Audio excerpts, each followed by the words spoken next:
King Herod. Those words might be quite infamous for us Catholics, but have we ever wondered whether King Herod could be present in society today? Let's start with the verse from Matthew. In the time of King Herod, after Jesus was born in Bethlehem of Judea, wise men from the east came to Jerusalem asking, "Where is this child who has been born King of the Jews?" And when King Herod heard of this, he was frightened, and all of Jerusalem with him. And calling together all the chief priests and scribes of the people, he inquired of them where the Messiah was to be born. Then Herod secretly called for the wise men and learned from them the exact time when the star had appeared.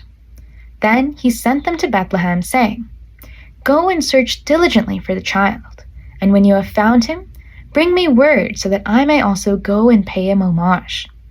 And the wise men, having been told in a dream not to return to Herod, left for their own country by another road. And Herod, having heard this, he went and killed all the children in and around Bethlehem who were 2 years old and younger. Now, when we hear of this, we might have this strong emotional reaction of hatred towards King Herod for what he had done. But we also notice that he is first a denier and destroyer of the truth, and second, he is quite selfish.